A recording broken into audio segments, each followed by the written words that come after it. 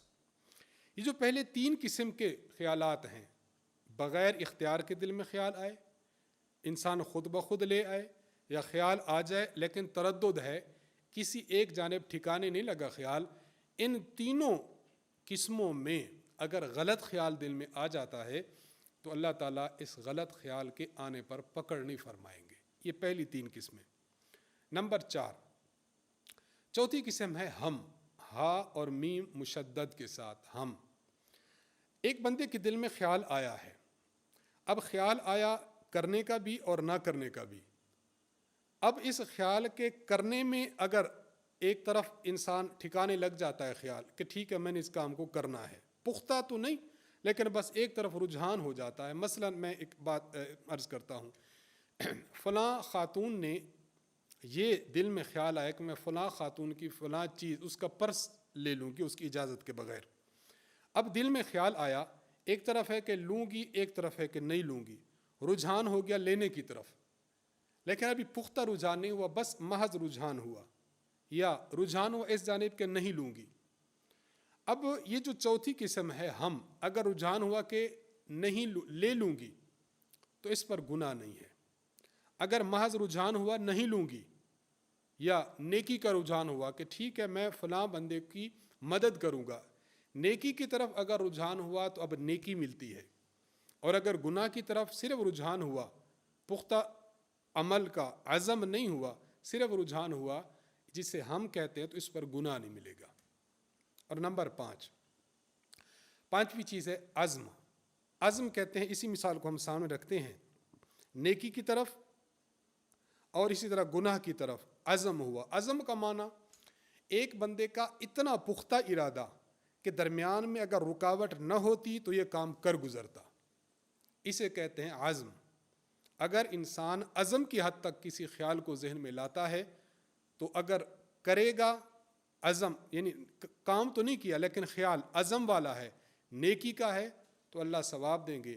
اگر گناہ کا عزم ہے تو اللہ اس پر مواخذہ فرمائیں گے، اس پر گناہ ہوگا۔ میں 2 مثالیں پیش کرتا ہوں سہولت کے لیے۔ آپ کے دل میں یہ خیال آیا کہ ہماری محلے میں ہماری ہمسائی ہیں، وہ بہت غریب عورت ہے، تو رمضان شریف آ رہا ہے تو ہم چاہتے ہیں کہ ہم اس کے گھر میں آٹا دالیں یہ چیزیں دیں۔ آپ نے اپنے خاوند کے ذریعے سے کچھ سامان منگوایا، آپ نے اس کی گٹھڑی بنائی، پیکٹ بنا کے آپ اس کے گھر جانے لگی. جب آپ وہاں پہنچی تو آپ نے دیکھا کہ اس کے دروازہ لاک ہے. پتہ کرنے پر چلا کہ وہ خاتون یہاں سے مثال کے طور پر کسی دوسرے شہر میں چلی گئی ہے. اب اگر اس کا دروازہ لاک نہ ہوتا، وہ خاتون گھر میں ہوتی، آپ یہ سامان اس کو دے دیتے، لیکن آپ یہ سامان لے کر واپس آ چکے. تو اگر یہ رکاوٹ درمیان میں نہ ہوتی ہو تو آپ نیکی کر گزرتے. اب آپ کو یہ سامان دینے کا ثواب اللہ دے دیں گے، اگرچہ آپ نے یہ سامان اس عورت کو نہیں دیا، کیونکہ یہ عزم کے درجہ میں آ چکا ہے. نمبر 2، آپ نے ایک خاتون نے یہ تصور کیا، دماغ میں یہ ٹھان لیا کہ میں فلاں عورت کا پرس چرا لوں گی. اب یہ اس کے پرس کے قریب بھی پہنچ گئی. اب خیال ذہن میں ہے، لیکن دیکھا کہ وہاں پر کوئی اور خاتون بیٹھی ہوئی ہے جو دیکھ رہی ہے. یہ وہاں سے پھر کر واپس آ جاتی ہے. اب ہم یہ کہہ دیں گے کہ اگر وہ خاتون نہ بیٹھی ہوتی تو یہ پرس چرا لیتی. خاتون کا بیٹھنا یہ رکاوٹ بنا ان کے اس عزم میں، ان کے پختہ ارادے میں. اب ان کا بے شک وہ دماغ ہی میں رہا کہ میں نے چرانا ہے، اب اس خیال پر جو عزم کے درجہ میں پہنچ چکا ہے اس عورت کو گناہ ہوگا. تو یہ 5 بنیادی طور پر اقسام ہیں دل میں خیالات آنے کی. ہمیں چاہیے کہ ہم اپنے خیالات اچھے رکھیں. کسی کو نقصان پہنچانا، کسی کے خلاف باتیں کرنا اور کسی کے بارے میں غلط ذہن دینا، اس سے ہمیں اجتناب کرنا چاہیے. اپنے خیالات پاکیزہ ہوں، اپنے خیالات نیکیوں والے ہوں، تو اس کا اللہ تبارک و تعالیٰ اجر عطا فرمائیں گے اور انسان کی رغبت پھر نیکی کی طرف بڑھتی ہے. نمبر 4 مسئلہ. آج کے جو ہم مسائل پیش کریں گے وہ ہیں وضو کے متعلق. وضو کے مکروہات اور جن چیزوں سے وضو ٹوٹتا ہے ان کا بیان ہوگا. وضو کرتے ہوئے 5 چیزیں ہیں، ویسے تو مکروہات بہت زیادہ ہیں، 5 چیزیں ہیں کہ ان سے انسان کو بچنا چاہیے. نمبر 1، وضو کے دوران دنیاوی باتیں نہ کریں.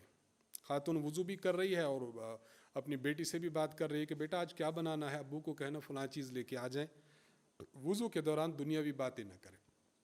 نمبر 2، چہرہ دھوتے ہوئے پانی کو بہت زور سے اپنے چہرے پر نہ مارا جائے، بس ہلکا ہلکا مارا جائے تاکہ چہرہ بھی دھل جائے اور پانی کے جو چھینٹے ہیں وہ زور سے منہ پر نہ لگے.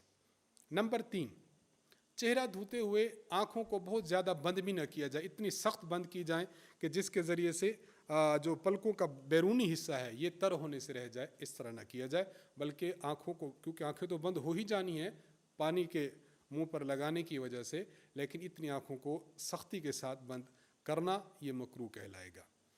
نمبر 4، پانی استعمال کرتے ہوئے بہت کنجوسی سے کام لینا، بہت تھوڑا پانی استعمال کرنا. میں نے عرض پہلے کر دیا کہ پانی کے 1-2 قطروں کا نیچے گرنا یہ ہاتھوں کے، پاؤں کے، چہرے کے فرض کے لیے ضروری ہے. اب اتنا پانی گرا ہے لیکن بہت کم استعمال کیا ہے تو یہ بھی مکروہ ہے. اور نمبر 5، پانی کا ضرورت سے زائد استعمال کرنا یہ بھی مکروہ ہے. پانی نہ ضرورت سے زائد استعمال کرنا چاہیے، نہ ضرورت سے کم استعمال کرنا چاہیے، ضرورت کے مطابق استعمال کرنا چاہیے. وضو جن چیزوں سے ٹوٹتا ہے، نمبر 1، پیشاب پخانہ کرنا. نمبر 2، ہوا کا خارج ہونا. نمبر 3، خون کا جسم سے نکل کر بہہ پڑنا، اور اس کا بہنے کے لیے شرط یہ ہے کہ ایسے جسم کے حصے کی طرف بہے کہ جس حصے کو وضو میں یا غسل میں دھونا فرض ہوتا ہے.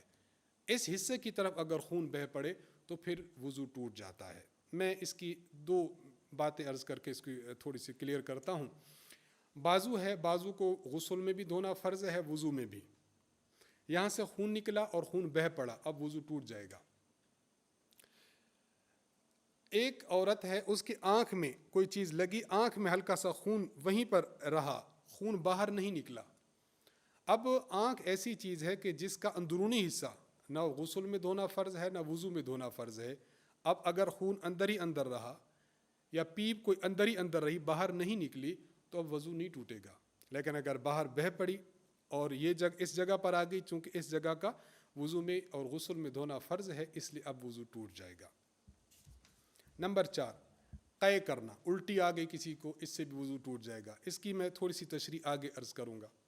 نمبر 4، پاگل ہو جانا، کہ اس کا دماغ اپنی جگہ ٹھکانے نہ رہے، اس سے بھی وضو ٹوٹ جاتا ہے۔ نمبر 6 بے ہوش ہو جانا، اس سے بھی وضو ٹوٹ جاتا ہے۔ نمبر 7 سو جانا، اس سے بھی وضو ٹوٹ جاتا ہے۔ نمبر 8 بالغ مرد یا عورت کا رکوع اور سجدے والی نماز میں بیداری کی حالت میں قہقہ لگا کر ہنسنا۔ ایک کو کہتے ہیں مسکراہٹ، ایک کو کہتے ہیں تبسم، ایک ہے ضحک، ایک ہے قہقہ۔ اس کا بھی انشاءاللہ ابھی تذکر آئے گا، معلوم ہو جائے گا کہ کون سے ہنسنے پر نماز اور وضو جاتا ہے اور کون سے ہنسنے پر صرف نماز جاتی ہے وضو نہیں جاتا، اور کون سے ہنسنے پر کچھ بھی نہیں ہوتا۔ یہ انشاءاللہ ابھی بیان ہوگا۔ نمبر 9 خون استحاضہ کا جاری ہونا۔ ایک خون ہے جو بچے کی پیدائش پر جاری ہوتا ہے، اس سے یہ مراد نہیں۔ ایک خون جو ہر مہینے میں مخصوص ایام میں عورت کو جاری ہوتا ہے، یہ بھی مراد نہیں۔ ان کے علاوہ جو خون خواتین کو آتا ہے تو استحاضہ سے وہ مراد ہے، اس سے صرف وضو ٹوٹ جاتا ہے، اس سے غسل واجب نہیں ہوتا، اور پہلے جو 2 خون ہیں اس سے غسل واجب ہوتا ہے۔ یہ 9 چیزیں ہیں جن سے وضو ٹوٹ جاتا ہے۔ اس کی ضمن میں 2 باتیں میں نے عرض کی تھی، نمبر 1 قے آنا اور نمبر 2 ہنسنا۔ قے اور الٹی 3 قسم کی ہے۔ نمبر 1 کھانا کھایا تھا، پانی پیا تھا، وہ کھانا پانی باہر نکلا۔ نمبر 2 خون نکلا۔ نمبر 3 بلغم نکلا۔ جہاں تک تعلق ہے ایسی الٹی کا جس میں کھانا، پانی اور یہ چیزیں باہر نکلتی ہیں، تو اس کے لیے حکم یہ ہے کہ اگر الٹی ایسی ہے جس میں کھانا پانی آیا اور الٹی منہ بھر کر آئے، منہ بھر کر الٹی سے مراد یہ ہے کہ ایسی الٹی آئے کہ انسان اس کو روک نہ سکا۔ کئی مرتبہ ہوتا ہے کہ الٹی ایسی آئی انسان اس کو روک نہ سکا، جب یہ ایسی الٹی آتی ہے تو اس سے بھی وضو ٹوٹ جاتا ہے۔ نمبر 2 اگر اس سے کم الٹی آئی، ویسے تھوڑی سی الٹی آ گئی، تو اس سے وضو نہیں ٹوٹتا۔ خون کی الٹی، خون کی الٹی میں دیکھا جائے کہ اگر خون کے لوتھڑے باہر نکلے ہیں اور وہ بھی منہ بھر کر نکلے ہیں تو اس سے بھی وضو ٹوٹ جائے گا۔ اور اگر خون کا لوتھڑا نہیں نکلا، خون پتلا نکلا ہے، پتلا خون نکلا ہے، تو وہ تھوڑا بھی نکلے منہ سے یا زیادہ نکلے، دونوں صورتوں میں وضو ٹوٹ جاتا ہے۔ اور نمبر 3 صرف بلغم نکلا تو بلغم کی صورت میں وضو نہیں ٹوٹتا۔ اور دوسری بات میں نے عرض کی تھی قہقہ لگانے کے حوالے سے، 3 چیزیں ذہن میں رکھ لی جائیں۔ نمبر 1 ایک انسان بغیر آواز کے صرف مسکراتا ہے، اس کو کہیں گے تبسم۔ نماز میں اگر کوئی تبسم کرتا ہے، مسکراتا ہے، آواز وغیرہ نہیں نکلتی، تو اس سے نہ وضو ٹوٹتا ہے اور نہ نماز ٹوٹتی ہے۔ نمبر 2 ضحک، جسے ہم کہتے ہیں ہنسنا۔ اگر کوئی شخص اس طرح ہنستا ہے کہ اس کی آواز نکلتی ہے لیکن آواز اپنی ذات تک محدود ہے، کوئی جوار میں کوئی اگر بیٹھا ہے، کھڑا ہے، تو اس کو آواز سنائی نہیں دیتی، تو ایسے ہنسنے کو کہتے ہیں ضحک۔ ایسے ہنسنے سے نماز تو ٹوٹ جاتی ہے لیکن وضو نہیں ٹوٹتا۔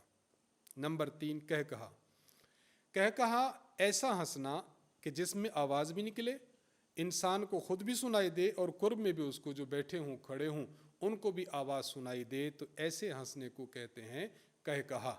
اگر کوئی نماز میں قہقہ لگاتا ہے اور وہ بالغ ہے، خاتون ہے، تو اب اس کی نماز بھی ٹوٹ جائے گی اور اس کا وضو بھی ٹوٹ جائے گا۔ وضو دوبارہ کرے اور نماز دوبارہ پڑھے۔ تو یہ 3 چیزیں وضو کے مکروہات اور وضو کے جو ہے وہ نواقص وضو جن سے وضو ٹوٹ جاتا ہے۔ آخر میں آج کی دعا ہے۔ ہماری آیت قرآنی جو پیش کی گئی ہے اس میں بھی علم کا ذکر ہے، حدیث مبارک جو پیش کی گئی تھی اس میں علم کا ذکر تھا، تو آج کی دعا بھی علم کے متعلق ہے۔ ہم سب کو علم نافع کے لیے دعا کرنی چاہیے کہ اللہ تعالی ہمیں نفع دینے والا علم عطا فرمائے۔ سنن ترمذی میں یہ دعا موجود ہے، اللہم انفعنی بما علمتنی وعلمنی ما ینفعنی وزدنی علما، الحمد للہ علی کل حال۔ اس کا ترجمہ یہ ہے، اے اللہ جو علم تو نے مجھے سکھایا ہے اس سے مجھے فائدہ پہنچا اور مجھے نفع دینے والا علم عطا فرما اور میرے علم میں اضافہ فرما۔ ہر حال میں تعریف اللہ تعالیٰ ہی کے لیے ہے۔ ہمیں چاہیے کہ اللہ تعالیٰ نے علم دیا ہے تو اس میں مزید بڑھنے کی دعا کی جائے۔ یہ دعا جناب رسول اللہ صلی اللہ علیہ وسلم فرمایا کرتے تھے۔ آپ علیہ الصلاۃ والسلام کا علم کائنات میں اللہ کے بعد سب سے زیادہ علم ہے۔ جتنا بھی علم لوگوں کے پاس ہے، نبی علیہ الصلاۃ کے پاس اس سے زیادہ علم ہے۔ رسول اللہ صلی اللہ علیہ وسلم اتنے زیادہ علم کے باوجود اپنے علم میں اضافے کی دعا کرتے ہیں، تو ہمیں بھی چاہیے کہ ہم اپنے علم میں اضافے کی دعا کرتے رہیں۔ یہ دعا خود بھی سیکھیے، اپنے بچوں کو بھی سکھائیے، اور اسی دعا کے ساتھ آج کے صراط مستقیم کورس کا سبق ختم ہوتا ہے۔ وآخر دعوانا ان الحمد للہ رب العالمین۔